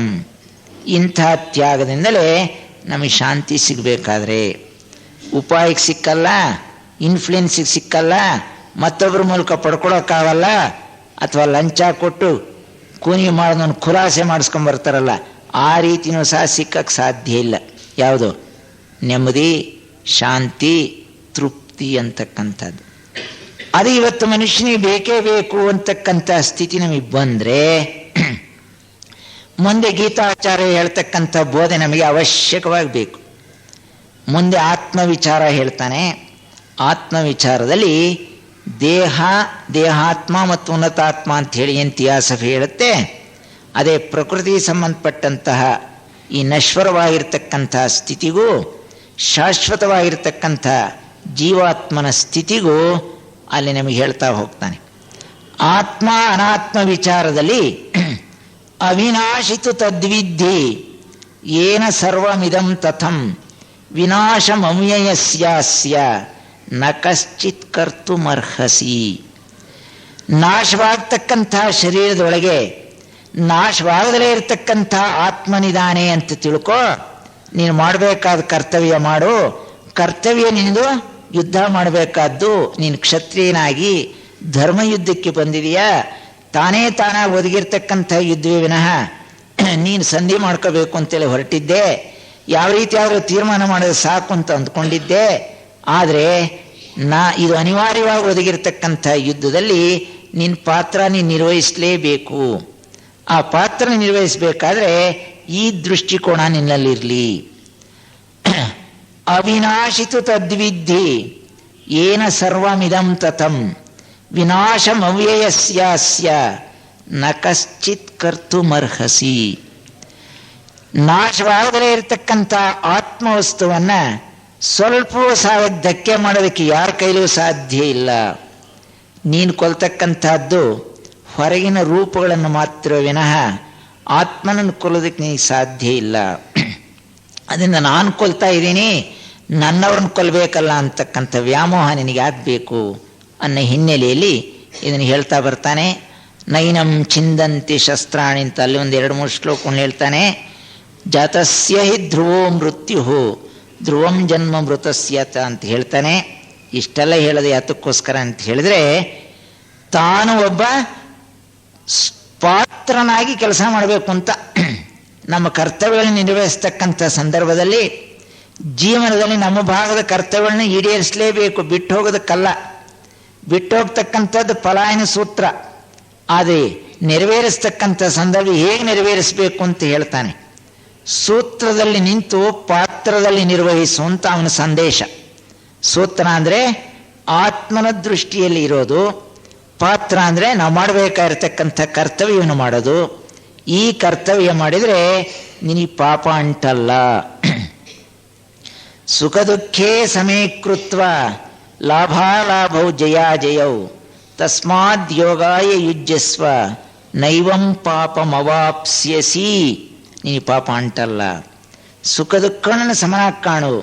ನೀನು ಮಾಡ್ತಾ ಇರ್ತಕ್ಕಂಥ ಕೆಲಸ ನಿನ್ನ ಪಾತ್ರ ಅಂತ ತಿಳ್ಕೊ. ನಿನ್ನ ದೃಷ್ಟಿಕೋನ ಸೂತ್ರದಲ್ಲಿ ನಿಂತಿರಲಿ. ಆ ಸೂತ್ರವೇ ನಮ್ಮ ಜೀವಾತ್ಮ ಅಥವಾ ಪುರುಷಾತ್ಮ. ಅಲ್ಲಿ ನಮ್ಮ ದೃಷ್ಟಿಯನ್ನು ಹರಿಸಿ ನನ್ನ ಪಾತ್ರವನ್ನು ಸರಿಯಾಗಿ ಮಾಡಬೇಕು ಅಂತ ಹೊರಟಾಗ ನಮ್ಮ ಕರ್ತವ್ಯಗಳೆಲ್ಲವೂ ಸಹ ನಿಷ್ಪಕ್ಷಪಾತವಾಗಿ ಸಾರ್ತವೆ, ಫಲಾಪೇಕ್ಷೆ ಇಲ್ಲದಲೇ ಸಾಕ್ತವೆ. ಈ ಒಂದು ವಿಷಯದಲ್ಲಿ ಹ್ರಸ್ವವಾಗಿ ಹೇಳಿ ಮುಂದಿನ ವಿಷಯ ಸ್ವಧರ್ಮದ ಪರಿಪಾಲನೆ ಬಗ್ಗೆ ಅವನು ಎಚ್ಚರಿಸಿ, ಇದು ಎಂಥದ್ದು ಅಂತ ಹೇಳಿದ್ರೆ, ಯದೃಚ್ಛಯ ಚೋಪಪನ್ನಂ ಸ್ವರ್ಗದ್ವಾರಮಪಾವೃತಂ ಸುಖಿನಃ ಕ್ಷತ್ರಿಯಾ ಪಾರ್ಥ ಲಭಂತೆ ಯುದ್ಧಮೀದೃಶಂ. ಇಂಥ ಧರ್ಮಯುದ್ಧ ಒದಗತಕ್ಕಂಥದ್ದು ಅಪರೂಪ ನೀನು ಒದಗಿದೆ, ನಿನ್ನ ಕರ್ತವ್ಯ ಮಾಡು, ನಿನಗೆ ಉತ್ತಮವಾಗಿರ್ತಕ್ಕಂಥ ಸ್ಥಿತಿ ಬರುತ್ತೆ ಅಂತ ಹೇಳಿವನ್ನ ಹುರಿದುಂಬಿಸಿ ಸ್ವಧರ್ಮದ ಪರಿಪಾಲನೆ ಬಗ್ಗೆ ಹೇಳ್ತಾ, ಸ್ವಧರ್ಮ ದೃಷ್ಟಿಯಿಂದ ನೋಡಿದರೂ ಸಹ ನೀನು ಯುದ್ಧ ಕೈ ಬಿಡ್ತಕ್ಕಂಥದ್ದು ನೀನು ತಕ್ಕದ್ದಲ್ಲ. ನಿನ್ನ ಧರ್ಮವೇ ಅದಾಗಿರೋದು, ನೀನು ಪರಿಪಾಲನೆ ಮಾಡಬೇಕು ಅಂತೇಳಿ ಅವನನ್ನು ಪದೇ ಪದೇ ತಸ್ಮಾದ್ ಯುದ್ಧಸ್ವ ಭಾರತ ಅಂತ ಅನೇಕ ಕಡೆಯನ್ನು ಎಚ್ಚರಿಸಿ ಯುದ್ಧಕ್ಕೆ ಸಿದ್ಧನಾಗ್ತಕ್ಕಂಥ ಸ್ಥಿತಿಯಲ್ಲಿ ಸ್ವಧರ್ಮದ ಅವಶ್ಯಕತೆಯನ್ನು ಎತ್ತಿ ಹಿಡಿದು ಮುಂದೆ ನಿಷ್ಕಾಮ ಕರ್ಮದ ವಿಚಾರ ಹೇಳ್ತಾನೆ. ಇದು ಬಹಳ ಸೂಕ್ತವಾಗಿರ್ತಕ್ಕಂಥ ಒಂದು ಬೋಧೆ. ನಮ್ಮ ಪಾತ್ರವನ್ನು ನಿರ್ವಹಿಸಬೇಕು ಅಂತ ಹೊರಟಾಗ, ಮಾನವರಾಗಿ ನಮ್ಮ ಧರ್ಮವನ್ನು ಈಡೇರಿಸ್ತಕ್ಕಂಥದ್ದೇ ನಮ್ಮ ದೃಷ್ಟಿ ಆದಾಗ, ಆ ಒಂದು ಉದ್ಯೋಗ ವೃತ್ತಿ ಹೇಗಿರಬೇಕು, ಅಲ್ಲಿ ನಿಷ್ಠೆ ಹೇಗಿರಬೇಕು ಅಂತೇಳಿ ಹೇಳ್ತಾನೆ. ಕರ್ಮಣ್ಯೇವಾಧಿಕಾರಸ್ಥೆ ಮಾ ಫಲೇಶು ಕದಾಚನ ಮಾ ಕರ್ಮ ಫಲ ಹೇತುರ್ಭೂಹು ಮಾತೇ ಸಂಗೋಸ್ತ್ವ ಕರ್ಮಣಿ. ನೀನು ಕರ್ತವ್ಯ ಮಾಡೋದು ನಿನ್ನ ಧರ್ಮವೇ ವಿನಃ ಆ ಕಾರ್ಯದಿಂದ ಎಷ್ಟು ಲಾಭ ಬರುತ್ತೆ ಅಂತ ನೋಡೋದಕ್ಕೆ ನಿನಗೆ ಹಕ್ಕಿಲ್ಲ. ಲಾಭದ ದೃಷ್ಟಿ ಇರಬಾರ್ದು ಅಂತ ಹೇಳಿದ್ರೆ ಕೆಲಸ ಬಿಟ್ಟು ಹೋಗೋದು ಸರಿಯಲ್ಲ, ಕರ್ತವ್ಯವನ್ನು ದೂರೀಕರಿಸೋದು ಸರಿಯಲ್ಲ. ಕರ್ತವ್ಯವನ್ನು ಮಾಡಬೇಕು, ಫಲಾಪೇಕ್ಷೆ ಇರಬಾರ್ದು. ನೀನು ಕರ್ತವ್ಯ ಮಾಡೋದು ಮಾತ್ರವೇ ನಿನ್ನ ಭಾಗಕ್ಕೆ ಸೀಮಿತವಾದ್ದು. ಇದರ ಬಗ್ಗೆ ಬಹಳ ಚೆನ್ನಾಗಿ ವಿವರಣೆಯನ್ನು ವಿನೋಬಾಜಿಯವರು ಗೀತಾ ಪ್ರವಚನದಲ್ಲಿ ಕೊಡ್ತಾರೆ. ಮಾಡಬೇಕಾಗಿರ್ತಕ್ಕಂಥ ಕರ್ತವ್ಯವನ್ನು ನಿಷ್ಠೆಯಿಂದ ಮಾಡಿದರೆ, ಫಲಾಪೇಕ್ಷೆ ಗೋಜಿಗೆ ಹೋಗದೇ ಮಾಡಿದರೆ, ಬರಬೇಕಾದ್ದು ಸಹಜವಾಗಿ ಬರತಕ್ಕಂಥ ಕಾಲದಲ್ಲಿ ಬಂದೇ ಬರುತ್ತೆ ಅನ್ನೋ ಖಾತ್ರಿಯನ್ನುಂಟು ಮಾಡತಕ್ಕಂಥ ಕೆಲವು ಘಟನೆಗಳನ್ನು ಅಲ್ಲಿ ಹೇಳ್ತಾರೆ. ಅದನ್ನು ವಿವರಣೆ ಮಾಡೋದಕ್ಕೆ ಸಮಯ ಇಲ್ಲ. ಈ ನಿಷ್ಕಾಮ ಕರ್ಮ ಯೋಗದಲ್ಲಿ ನಾವು ಈ ಪ್ರಪಂಚದಲ್ಲಿ ವೃತ್ತಿ ಮಾಡಬೇಕು, ಜೀವನ ನಡೆಸಬೇಕು, ಸಂಸಾರ ನಡೆಸಬೇಕು. ಆದರೆ ಇವೆಲ್ಲವನ್ನು ಸಹ ಯಾವ ದೃಷ್ಟಿಯಿಂದ ಮಾಡಬೇಕು ಅಂತ ಹೇಳ್ತಾ, ಯೋಗ ಕರ್ಮಸು ಕೌಶಲಂ ಸಮತ್ವಂ ಯೋಗ ಉಚ್ಯತೆ, ಇವೆರಡನಲ್ಲಿ ಎತ್ತಿ ಹಿಡಿತಾ ಕುಶಲತೆಯಿಂದ ಮಾಡತಕ್ಕಂಥ ಕರ್ಮವೇ ಯೋಗ, ಸಮತ್ವ ದೃಷ್ಟಿಯಿಂದ ಮಾಡತಕ್ಕಂಥದ್ದೇ ಯೋಗ. ಕರ್ಮಜಂ ಬುದ್ಧಿಯುಕ್ತಾ ಹಿ ಫಲಂ ತ್ಯಕ್ತ್ವಾ ಮನೀಷಿಣಃ ಜನ್ಮಬಂಧ ವಿನಿರ್ಮುಕ್ತಾ ಪದಂ ಗಚ್ಚಂತ್ಯನಾಮಯಂ. ಕರ್ಮಜಂ ಬುದ್ಧಿಯುಕ್ತಾ ಹಿ ಅಂದರೆ ಬುದ್ಧಿವಂತಿಕೆಯಿಂದ, ಸರಿಯಾದ ಲೆಕ್ಕಾಚಾರದಿಂದ, ಕರ್ಮದಿಂದ ಬರತಕ್ಕಂಥ ಫಲವನ್ನು ಫಲಂ ತ್ಯಕ್ತ್ವಾ ಮನೀಷಿಣಃ ತ್ಯಾಗ ಮಾಡತಕ್ಕಂಥವನು ಜನ್ಮಬಂಧ ವಿನಿರ್ಮುಕ್ತಾ ಜನ್ಮಗಳ ಬಂಧನದಿಂದ ಬಿಡುಗಡೆ ಆಗ್ತಾನೆ. ಪದಂ ಗಚ್ಚಂತ್ಯನಾಮಯಂ ಯಾವ ಉಪದ್ರವವಿಲ್ಲದಲೇ ಇರತಕ್ಕಂಥ ಒಂದು ಪರಮ ಪದವನ್ನು ಅಲಂಕರಿಸ್ತಾನೆ ಎಂದು ಭರವಸೆ ಕೊಟ್ಟು ಮುಂದಕ್ಕೆ ಕೇಳ್ತಾನೆ, ಯಾವಾಗ ನಿನ್ನಲ್ಲಿ ಮೂಡಿರತಕ್ಕಂಥ ಮೋಹ, ಸ್ವಜನ ಮೋಹ ಪೂರ್ಣವಾಗಿ ಹೊರಟೋಗುತ್ತೋ ಆಗ ನಾನು ಹೇಳಬೇಕಾದ್ದು ಇಲ್ಲ, ನೀನು ಕೇಳಬೇಕಾದ್ದು ಇಲ್ಲ, ಯಾವುದರ ಅವಶ್ಯಕತೆಯೂ ಇಲ್ಲ ಅಂತ ಹೇಳ್ತಾನೆ. ನಾವು ಆ ಸ್ಥಿತಿ ತಲುಪೋದಾದರೆ ನಮಗೂ ಅದರ ಅವಶ್ಯಕತೆ ಇವತ್ತಿಲ್ಲ, ಅದು ಸಮಂಜಸವಲ್ಲ. ಆದರೆ ಇವತ್ತಿನ ಪರಿಸ್ಥಿತಿ, ನಮ್ಮ ಮನೋಭಾವ, ನಮ್ಮ ದೃಷ್ಟಿಕೋನ, ನಾವಲ್ಲಿ ಇರತಕ್ಕಂಥ ಒಂದು ಬದುಕನ್ನು ಅವಲೋಕಿಸಿದಾಗ ಇವತ್ತದರ ಅವಶ್ಯಕತೆ ಇದೆಯೋ ಇಲ್ಲೋ ನೋಡಿ. ಯದಾತೆ ಮೋಹ ಕಲಿಲಂ ಬುದ್ಧಿರ್ವ್ಯತಿತರಿಷ್ಯತಿ ತದಾ ಗಂತಾಸಿ ನಿರ್ವೇದಂ ಶ್ರೋತವ್ಯಸ್ಯ ಶ್ರುತಸ್ಯ ಚ. ನಾನು ಹೇಳಬೇಕಾದ್ದಿಲ್ಲ, ನೀನು ಕೇಳಬೇಕಾದ್ದಿಲ್ಲ. ಯಾವಾಗ? ಯದಾತೆ ಮೋಹ ಕಲಿಲಂ ಬುದ್ಧಿರ್ವ್ಯತಿತರಿಷ್ಯತಿ, ಮೋಹ ಜಾಲವನ್ನು ದಾಟಿ ಆ ಬುದ್ಧಿಯಲ್ಲಿ ನಿನ್ನ ಪ್ರಜ್ಞೆ ನೆಲೆಗೊಳ್ಳೋದಾದರೆ ಇದರ ಅವಶ್ಯಕತೆ ಇಲ್ಲ ಅಂತ ಹೇಳ್ತಾನೆ. ಭಗವದ್ಗೀತೆ ಎಲ್ಲಿವರೆಗೂ ಬೇಕಪ್ಪ ಅಂತ ಹೇಳಿದ್ರೆ ಅಲ್ಲಿವರೆಗೂ ಬೇಕು, ಅಂದಿಗೂ ಇಂದಿಗೂ ಎಂದೆಂದಿಗೂ ಬೇಕು.